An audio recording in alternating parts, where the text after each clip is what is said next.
is learning a new way of being yourself, like classes. So good morning teachers, good morning classmates, and good morning with everyone. This morning we are going to introduce you our teaching practice number 3.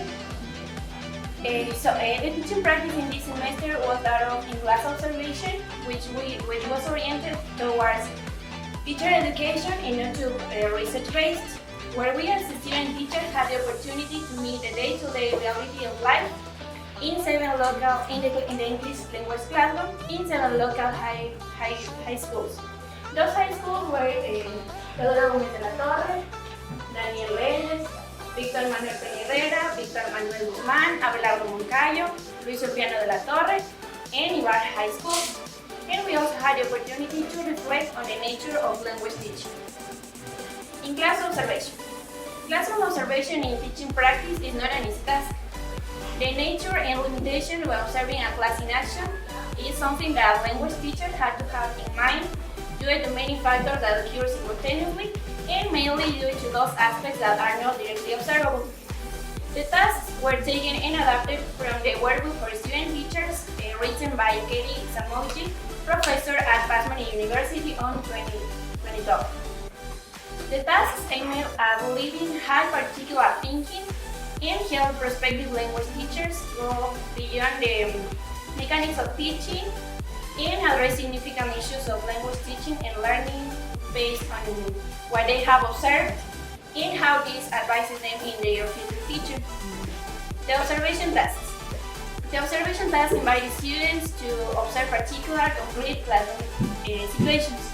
They promote noticing and producing direct information to help students become aware and articulate assertions and new courses of action related to a particular situation observed. The guided task focus on the learner, the teacher, and the material. The tasks included the teacher's actions on, giving instructions, conditions for learning, classroom dynamics, the teacher's question, student's thought, academic learning time, the use of the modern tongue, accuracy and fluency, the board work, and oral correction techniques.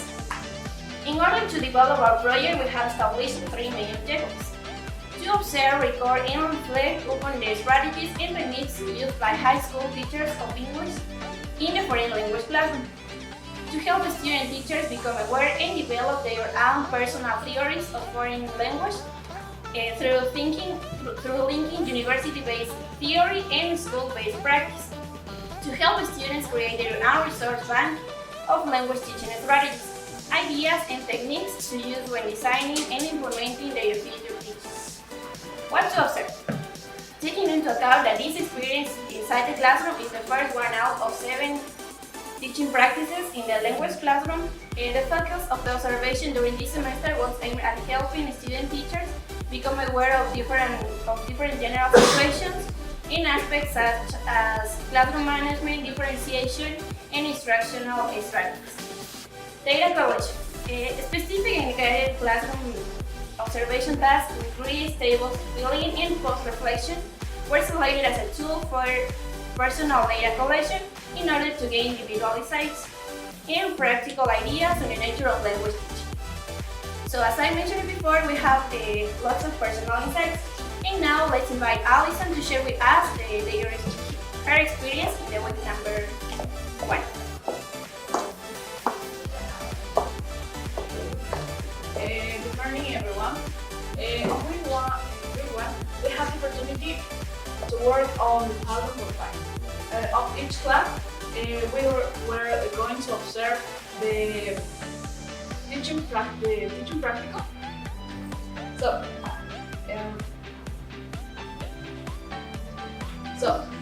With this practical, with this first encounter, we have the opportunity to establish. With each course was very important for us teacher, as teacher of English, because we could have to general idea about who students are, why are their interests and their needs, as well as their strengths and the needs, for example, aspects that need improvement. So, to complete this goal, we have to collect the general data about specific courses. Yeah. For example, we have to pay attention of the correct number of students, how many boys and girls, the level of the students regarding to their age and the previous experience according to the teacher and books. Yeah. And something I'm taking away from this first observation, I have something I'm taking away from this first observation experience, is that I as a teacher, I as a teacher, I need to know who my students are, what they are interested, what is the way that they learn, and the previous experience that they have. So it's important because I need to. It is inform me when I have the opportunity to work with a group of class in the future. Thank you. Okay, so thank you, Alison. Let's invite Pablo to talk about his experience on week number 2.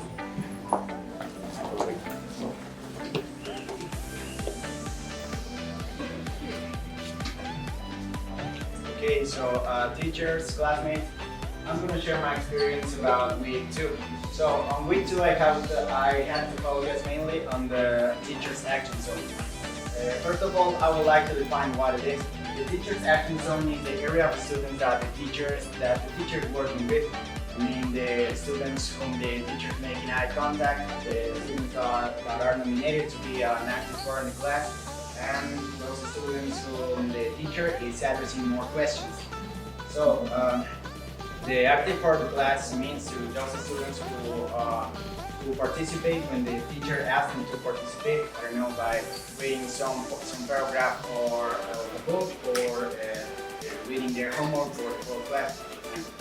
And to identify the teacher's action zone, I have to pay attention to the students whom the teacher was working more than with the others. So as you can see in this chart, the task of this week was to put a check next to the students that were participating in this class. As you can see, there were only 7 students that were participating. The rest of the class were only just listening or doing anything else. Then I have to draw a circle in the students that were working in pairs or in a group of 3 or more people. But in this case, they were not that kind of groups. That's why there are not circles around the students. So as you can see, this is the main area of the teacher, the main action zone of the teacher. This suggests that in this area, the teacher was walking around and asking them more questions, and they can participate more than the other part of the class. So finally, as a conclusion, I can say that teachers must improve the teacher's action zone in order for all the students to take advantage of the class, not only a little part of the class. And that way they could improve the teachers could engage the students to pay more attention in class, and that way they can improve their academic performance in general. Thank you.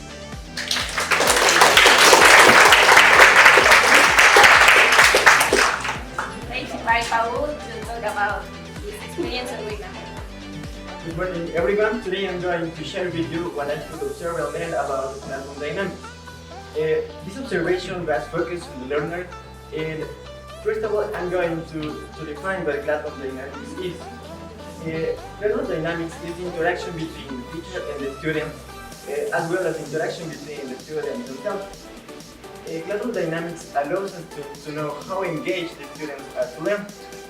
And to understand this, we had the opportunity to carry out 2 activities in this theory. The first one, as can you see, was to listen to a student and observe how he participated in activities related to the lesson. And the second activity was to choose another student and observe how concentrated he was during the lesson. And as can you see, each student had a good level of concentration in this lesson. Personally, I can say that from this observation, I could learn that understanding how classroom dynamics work is very important, because if we as teachers can create a comfortable and appropriate environment within the classroom, the students will engage in a better way, and therefore the teacher learning process will enhance to the classroom dynamics. Thank you.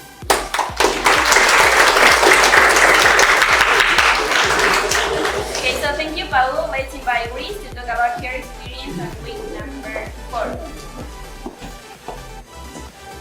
Good morning, everyone. I'm going to talk about my first number 4. And the week number 4 was focused on 2 topics: student talk and academic learning time.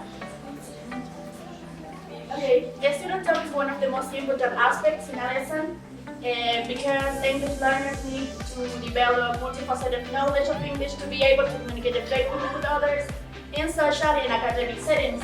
And to develop a communicative competence, English learners need a daily support or opportunities to use the second or the third language for different purposes and in different contexts. It means that learning English requires lots and lots of practice, in this case connected to experience. And for this week we had to complete a table and think about each time that a student participated during the lesson and then identify if it was meaningful or only artificial learning. And as a conclusion, I can say that in many classrooms it's not enough for students to be basic actors or participants because their learning depends much on their active involvement during a lesson, and for that, talk time should be equal for both teachers and students. The other topic was about academic learning time, and first we have to know that researching on teaching effectiveness has produced a concept that teachers can use to improve students' learning, and it is academic learning time, that is defined as the amount of time that a student spends engaged on an academic task and that he or she achieves with high success. And for this week, we had to measure the time in which students were fully moved during the lesson, and they then identified some activities and the time that they took. And as a conclusion, I can say that academic learning time is not only related to the time spent on an activity, but also cognitive and emotional learner-centered, such as self-motivation, initiative, and self-regulation.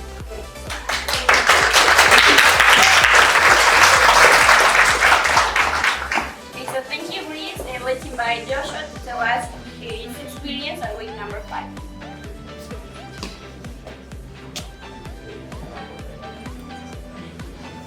Good morning, everyone. I'm going to talk about the week number 5. This week was focused on 2 observation tasks, conditions for learning and the use of mother tongue. In our observation about the conditions for learning, we had the opportunity to observe conditions that influence the learning conditions. The learning conditions. We had to pay attention in aspects such as the classroom, the activities, the teacher, and the student. Our job was to identify what were positives and negatives about each of them. Something that I considered that was positive was that the student had a big classroom. There are certain times that the students need to walk around or interact with other people, and it's essential that they have enough space. Something positive from the teacher was that she has a good rapport with her students, and I think that having a good rapport with the students contributes to create a good environment class.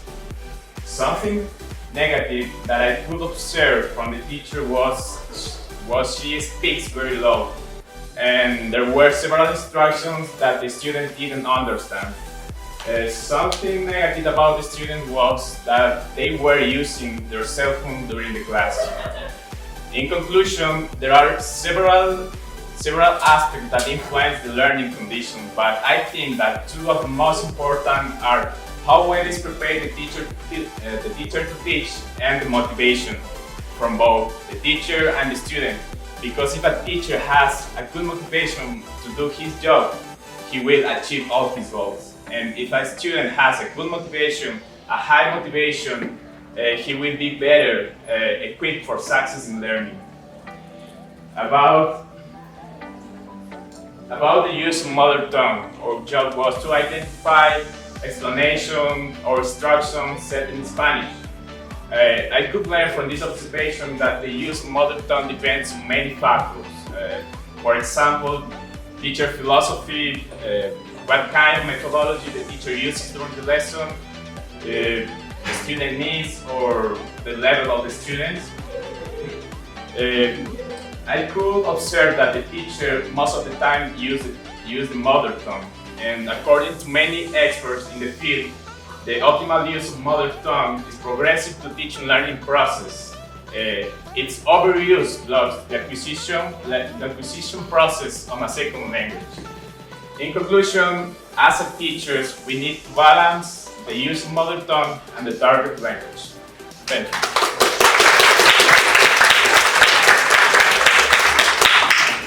Okay, so thank you, Joshua. Let's invite Patty to talk about her experience on week 6.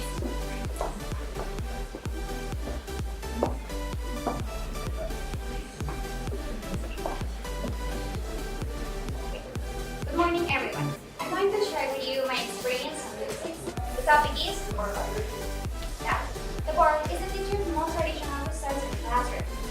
An organized board work can be considered as a basic skill that helps the students to learn in a better way and also to organize their own work. This happens because the students are likely to write down most of the things that the teacher is writing on the board. Now, experts say that there are 3 main ways to use the board.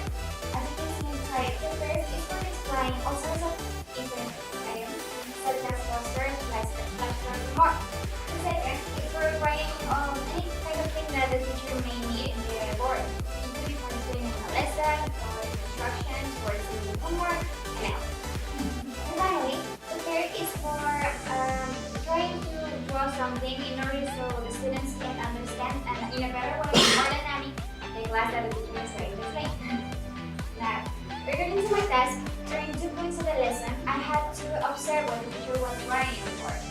As you can see inside, the first time that I observed what the teacher was doing, she was explaining the topic. The second time, she used it for some homework and giving some instructions for the next lesson. I could observe that the teacher was really concerned about how she was doing her work on the board. She tried to keep it really organized and really neat, and I think it was in order so the students can understand in a better way what she was trying to display. Finally, I can say that in my opinion, before this activity, I didn't know that board work was actually a thing. I just thought that what teachers do on the board was something a little bit more spontaneous. But now I realize that this has like a lot of importance. If you do an appropriate board work, you can actually help the students to learn better, and in general, the learning process is going to be good. Thank you so much.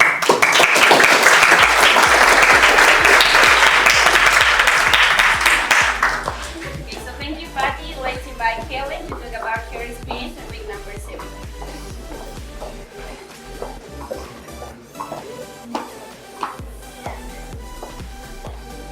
Good morning, everyone. In this moment, I'm going to talk about my experience with giving instruction. According to the expert, giving instruction has a direct effect on learning. However, this instruction is a challenge for teachers because it has a big impact on the students' do activities and how well they learn. There are several ways and strategies that the teacher uses for the giving instruction, but we focus on these ways in these 13 strategies. For example, vocabulary language, signal language activity, use of visualize, and monologue. In this activity, I observed that the most relevant point of giving instruction is checking understanding, because the objective of the teacher is that all the students understand all activities and instructions taught in class. For this reason, it is important teachers' instructions have to be very clear, precise, and effective. Thank you for your attention.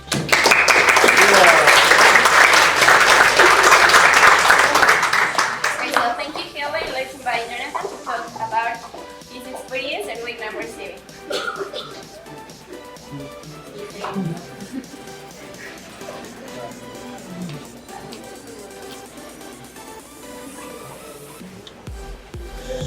Good morning, everyone. I'm going to share my experience on week 7, the second task. This task was focused on the error correction by the teacher. Error correction is something really important in the language class. Language teacher have to know about what, when, and how to correct it. There are several ways to correct the student errors, but in this table we have just 4 ways to correct. When the teacher does not correct the mistake, when the teacher corrects the mistake automatically, self-correction when the teacher drives a student to recognize his or her mistake, and peer correction when the teacher invites a classmate to correct the mistake of another student. As we can see in this table, the teacher did not correct any mistake, except one, automatically. At the end of the lesson, I have the opportunity to talk with my tutor about the class, and I asked her why did not she correct the errors.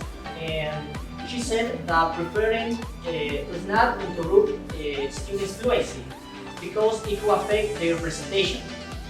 In conclusion, as a teacher, I need to know the strategies to correct the errors of the students in the language class. I must have in mind the error trimming. When should errors be corrected? Which errors should be corrected? And how should errors be corrected to enhance the foreign language teaching class? Thanks.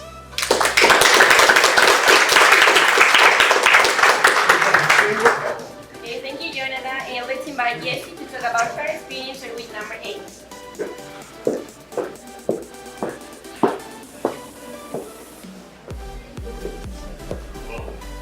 Good morning, everyone. I'm going to speak about the week number 8, and it was focused in fluency and accuracy. Well, accuracy is the ability to produce correct sentence using grammar and vocabulary, while fluency is the ability to use and understand the language. Through that, you can express your ideas, your points of view, your thoughts about any topic. It means that you can communicate with others with any problem. Well, our tasks on this week were: first, we have to observe the activities that teacher apply in class. Next, we have to analyze these activities and we have to identify if the activities were oriented to fluency or accuracy, and they were focused in spoken and writing. Finally, we have to complete the table and analyze the data obtained from this observation. Well, finally, as a conclusion, I could understand that teacher have to create a balance between fluency and accuracy. I know that it is not an easy task. For this reason, teachers have to apply different theories, a lot of materials, different activities, and the most important I consider is that student practice outside of class. Thanks a lot.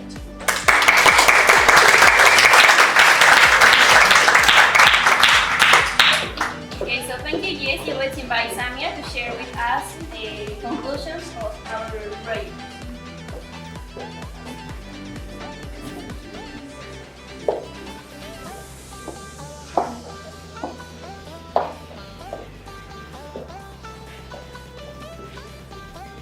Well, observation basically was seen in the context of practice.